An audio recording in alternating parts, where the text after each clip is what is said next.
This is Michael Carson back with another video.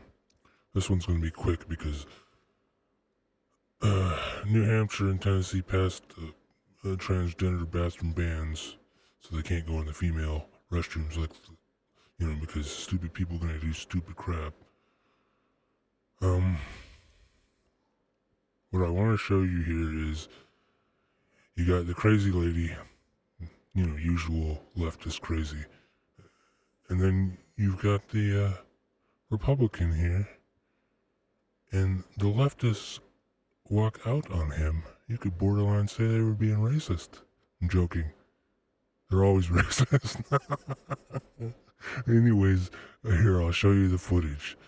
Enjoy. Representative Katie Peternell for the majority of the committee. The minority of the committee, having considered the same and being unable to agree with the majority report, with the following resolution, resolved that it is inexpedient to legislate Representative Eric Chur for the minority of the committee. Representative Wade is recognized to speak against the committee report.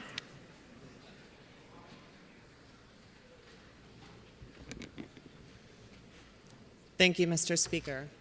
I rise today in opposition to HB 148 and against every single bill targeting the LGBTQ+ community this session. I'd like to take some time to share one of the most profound conversations I've had in my entire life, because it's essential to understand what's really at stake with this legislation. It was November 5th, Election Day last year, and like many of you, I spent the day at my polling place talking to voters and holding signs. Around nighttime, the last Republican volunteer showed up to hold signs, and I introduced myself. After talking for a little while, he told me the reason he hadn't participated much in politics this year. It turned out that one of his children had passed away the previous summer, and he just didn't have the energy. I could tell how difficult it was for him to share that, but at the same time I knew he was reaching out to me for a reason. By now, it was almost 7 p.m., and all the other volunteers had left. It was just the two of us, waiting for the clock to turn over so we could finally rest and see the results. I was getting ready to pack up my things when he pulled me aside and he asked me a question. Are you transgender? I said yes. And it turned out the reason that his child had passed away was that he was a transgender man who had taken his own life the previous summer. He said I reminded him of his child and started telling me stories about how proud he was of his son becoming a scientist. Even though he didn't fully understand what it meant to be transgender, he loved his child deeply and regretted not being able to understand them more before they passed away. He asked about my own experience in being a trans woman and what I thought could have contributed to their suicide. I shared how overwhelming it can be for trans people to go through life in a society hostile to our very existence, and how transitioning managed to save my life 6 years ago. We kept talking about all sorts of things, all sorts of stories about his child, long past the time the polls had closed. He was worried about how the rest of his family was coping with the loss. After that, we hugged for a bit, and everything else that happened that day just faded away. Long after he had left, I could not stop thinking about our conversation, about a father just trying to understand his child and cope with his loss, and how much pain could be avoided if we didn't treat trans people like political weapons. I will remember that conversation for the rest of my life. In those moments, we were not a Republican or a Democrat. We were just two people reaching out and trying to genuinely understand each other. I really hope that his family is doing better now, but their child is not coming back. I wish I had gotten the chance to meet them. I think we need more of that willingness as a country to speak honestly and seek to understand one another, to stop the vilification of our fellow citizens, and to find common ground. This bill does the exact opposite, labeling all trans people as a threat to public safety and privacy while somehow claiming to oppose discrimination. On February 19th in Arizona, police were called on Kalaya Morton, a 19-year-old cis woman using the restroom because she looked too masculine. The only men in the women's restroom that day were the sheriff's deputies, as they flashed lights under the stalls and shouted for her to come out of the stall. She came out, and to prove she was a woman, she lifted up her shirt. The sheriffs did not believe her even then. All of this when Arizona doesn't even have a bathroom law, a bathroom ban. Imagine how different it could have been if that happened here with HB 148. That's why defeating this bill here today matters. That's why I'm asking you from the bottom of my heart, don't do this. Do not make New Hampshire a state where people like me, people like his son, and some of the people up in the gallery here today are told we don't belong. We do. Public testimony overwhelmingly opposed this bill. 206 in favor, 2,910 oppose. For hours, more than 50 people testified against this bill in person during the hearing. Only around 10 showed up to support it. The public has told us loud and clear they do not support this measure. Voting to bring back discrimination in the Granite State will not stop harassment. It will only make it worse. That is not freedom. That is not New Hampshire. And that is why I ask you today to please vote against HB 148. Thank you.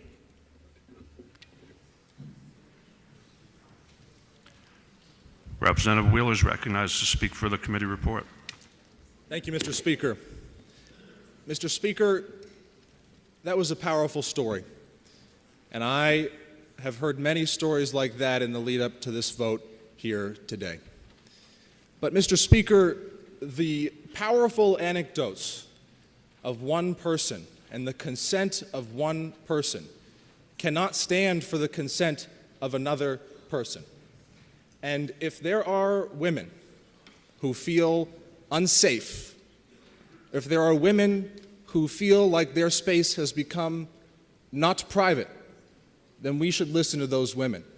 And just because a small segment of the population would like those policies to accommodate them over women doesn't mean that we here today can do that.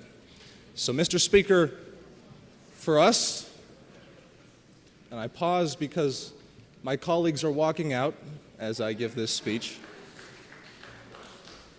People are clapping in the gallery for their walking out. And Mr. Speaker, I think that illustrates exactly why I got up here today. I could have quietly voted my conscience, could have followed the party line, but Mr. Speaker, again, the consent of one person cannot stand for the consent of another. And just because one person is comfortable with a transgender woman being in the bathroom with them or playing sports with them or being in a prison with them doesn't mean that another woman is. And these issues do not have to cause violence. These conversations can be nuanced, and we can have conversations about treating each other with respect and humanity. And putting in place policies that say that women who were born women deserve a space to themselves, whether that be the bathroom or sports or the locker room or prisons, is not transphobic. And there are people in my town, there are people throughout the country who are liberal, left-leaning people who agree with what I just said here, but some of them won't vote with me here. Some of them, in fact, have left the party in my town. There was just a woman last week who left my party because she felt not only was she not being heard, but she felt like there was no way for her to even speak up about this position. And given how many people are still in their seats, I can understand why. The orthodoxy of the Democratic Party on this issue has left us to where we can't have nuanced discussions, and women are being silenced in this conversation. As much as people don't want to hear that, that is what is happening.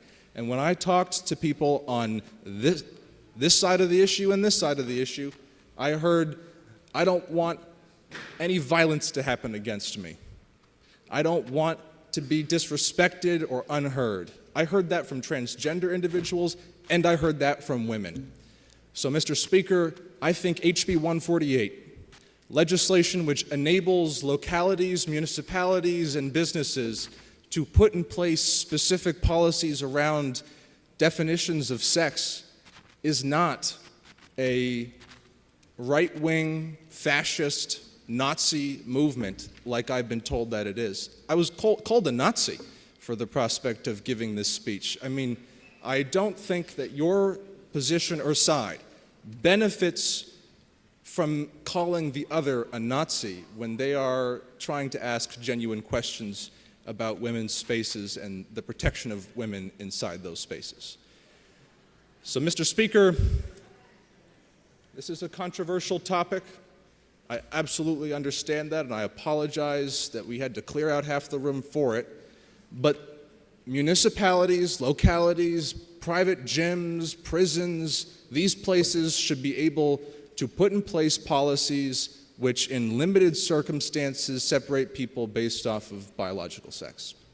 And I ask that the members on this side who have to feel the pressure of the orthodoxy on them would consider the alternative side and consider not calling them bigots or racists or homophobes or transphobes just because we certainly have questions about women's spaces and the protection of women within them. Thank you, Mr. Speaker. Does the member yield for a question? Always.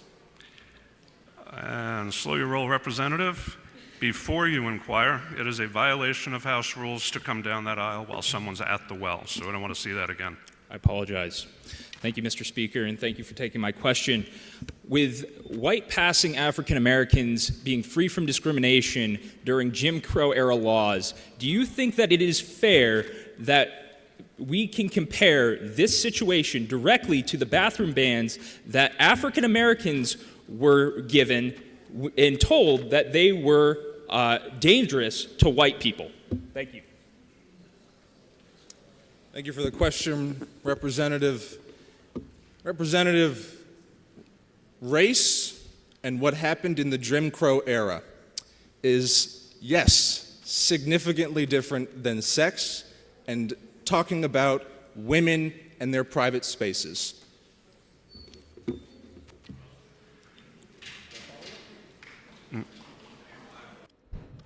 Thank you for watching this video. Please consider watching one of my other videos, and have a good day.